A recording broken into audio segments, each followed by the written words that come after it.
Welcome to Zoom In, Zoom Out, your global look at news from here in Taiwan. I'm Philip Brossard. The drag arts are growing more and more popular around the world, and here in Taiwan, they've boomed in popularity recently. Now one of Taiwan's longest performing drag queens is striking out on the world stage. And with us here is Nymphia Wind. Nymphia, welcome to the show. Thank you for having me. We want to zoom in on your drag journey here. So how did you get into drag? So I was like cross-dressing since I was like 12, 13 with a bunch of girls. And we would dance to those Girls' Generation music videos. And then since that, I had this idea of, cross-dressing. And I've always had long hair when I was very young to like my waist. And then like going into university, like I got to know more about drag. And that's when it really started. So being a young little gay boy in university, you want to experience everything. So I was like going on the night out in London, seeing all these people. So I would like go by myself to these clubs, like do drag makeup, which was hideous, and go see shows.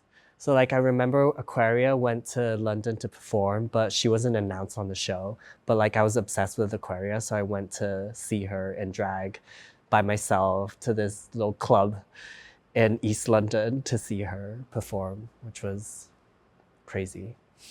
So you've mentioned Aquaria. Yeah. These are some of your inspirations. Are there any other inspirations?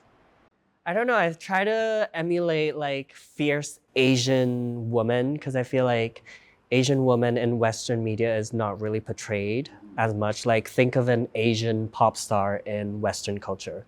Like I don't see anyone. I'm not saying I'm gonna be a pop star, but it's just like an image of a fierce, fun Asian woman.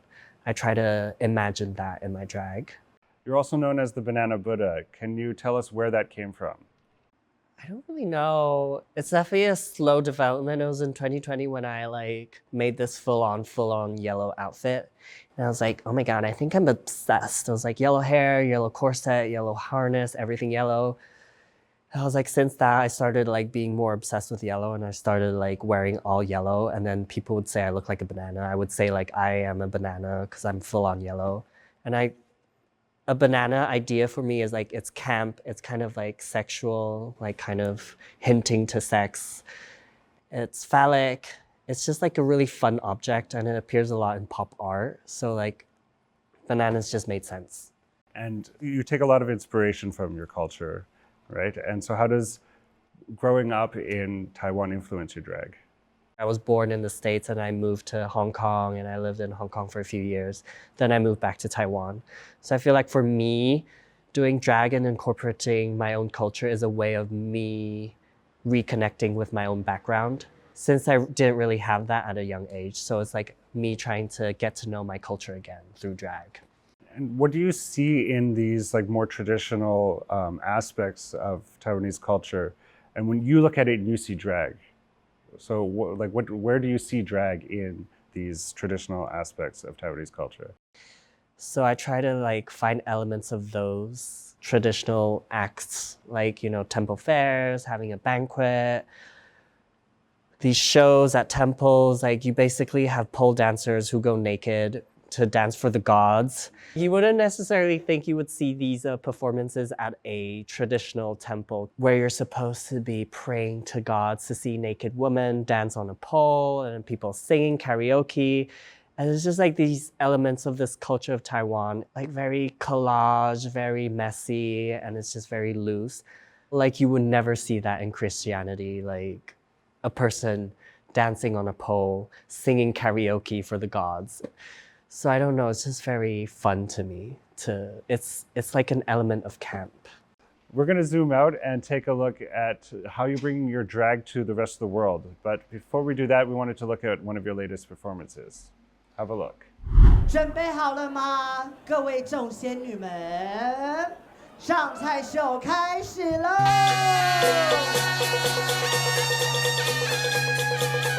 第一个即将为大家带来的餐点，掌声欢迎我们的八仙！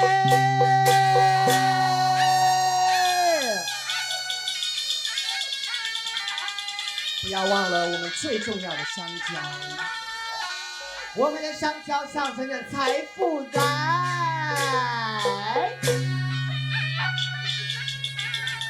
哇，8000下凡，一起来上菜喽！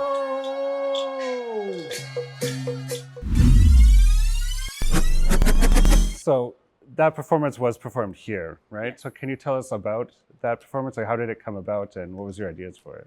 So I was in New York at the time, and I knew I wanted to come back to Taiwan because I absolutely love this country. So I had this idea and vision in my head. I wanted to come back and have a banquet and just, celebrate, especially in Pride Month, since Taiwan is, the first Asian country in Asia to legalize gay marriage. And my friends, I would discuss with my friends of what to do, and they're like, you should do it at the temple. Because originally I just wanted a banquet. It didn't matter where it would be held, but like it ended up being in a temple. So the story behind the show, it's basically a folklore in Taiwan. It's 8 immortals crossing the sea. So basically the idea is us drag queens are the 8 immortals, and we're like descending onto Taiwan's soil to bless the gays on October and Pride Month. So that was the basic idea, because the setup of this temple is the stage, and then there's a little pond in between the audience and the stage. So it created this idea of crossing, a little pond, which signified the sea, crossing the sea onto the audience, and then, performing. So with that pride flag, it was like from the stage, releasing a rainbow flag into the audience. That was my vision. And there was, people of all kinds here. There was some of like all generations. Yes. And how did it feel to perform for such a diverse crowd? My favorite part performing in a temple is how it could reach out to an older generation. Anyone could see the show. It's not like in a club, in a bar, where only specific people who go out in nightlife see. There's people like running at night around near the park next to the temple, so people would see something happening here. And the temple obviously had its own audience, because sometimes they do shows here themselves. And the temple were really like passionate about the show. They really wanted us to give them promo stuff, and then they like printed it out and stuck it around the neighborhood to notify the neighbors that they had the show going on here that day. And yeah, it just really reached out to a different crowd. So people, like older people, brought children, and parents brought children. So it was like a very diverse crowd, which was very, in a way touching, because it just celebrates this idea of drag, and that drag is fun and it shouldn't be for a specific crowd. And so there's never been a queen like you on RuPaul, right? What are you hoping to bring to RuPaul? Like when you arrive, what are you thinking? Like, this is me, this is what I am gonna show on RuPaul that's different from everybody else. Being an Asian queen and being able to really incorporate my traditional background already gives me an edge in this competition, which makes me really unique. Because I feel like not a lot of people can do this kind of drag that I do. Because I feel like drag is a very Western concept, and a lot of people who grow up watching Drag Race have this idea of how to do drag through watching Drag Race. So they don't necessarily think of, oh, I could, incorporate this, a more traditional way of doing drag, into their own drag, because they aspire to maybe more Western drag. You wore this outfit for one of the RuPaul's episodes. Yes. And can you tell us about the outfit? How'd you come up with it? This outfit I prepared for the talent show section. And for that, I felt like it was a very unique chance for me to showcase my culture. Because, RuPaul Drag Race is a competition format. So you don't necessarily get a lot of opportunities to really do a more serious cultural things. So I decided to do this traditional sleeve dance for my talent number. So I reached out to a Taiwanese designer I used to work for to make this outfit, because he specializes in more traditional kind of outfits. So they made this bird, which is a Taiwanese national bird, the Taiwanese magpie, on my head. So for that talent number, I imagined being a Taiwanese bird landing on American soil, doing my little dance around the stage.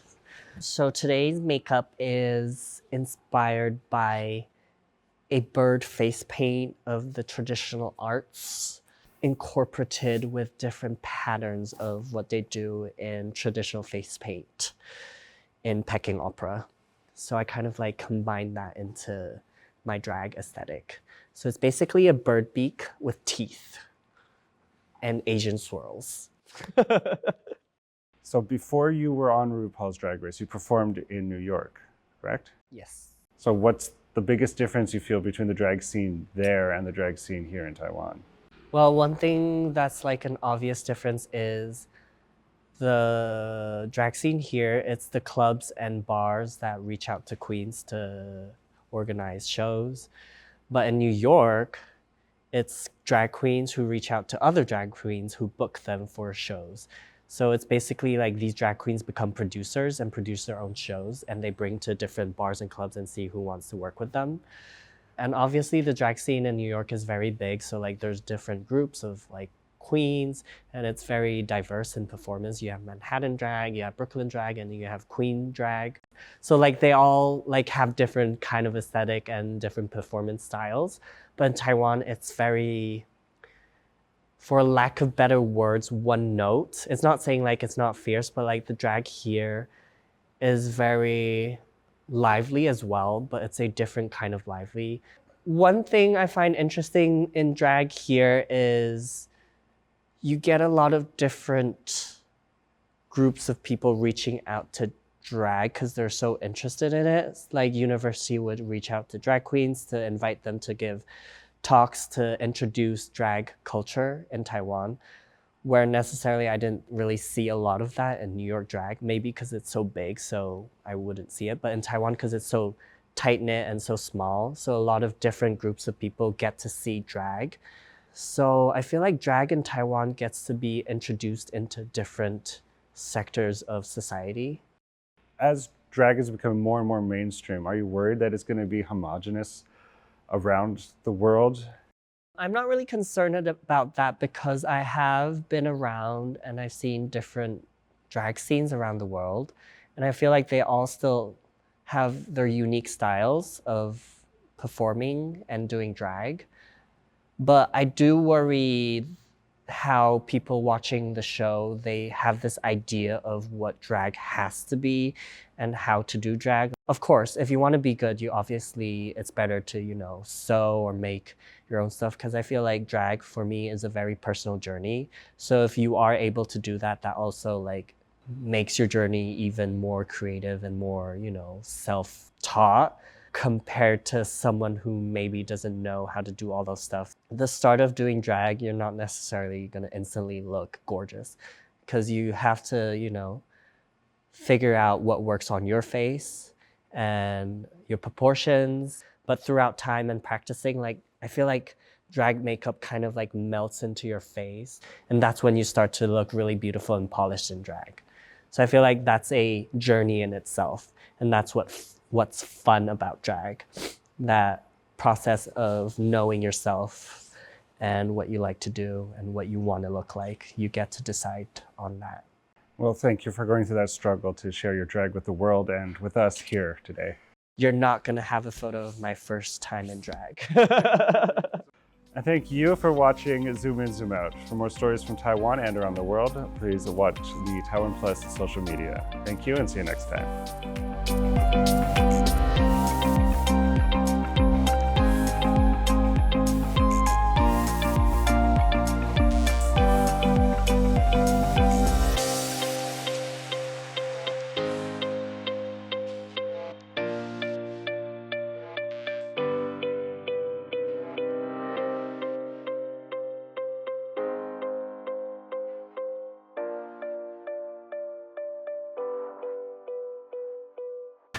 In the face of adversity, the power of truth. A roadmap for a just and open world, charted by the freest country in Asia. Taipei for Taiwan Plus. TaiwanPlus News, a voice of freedom in Asia.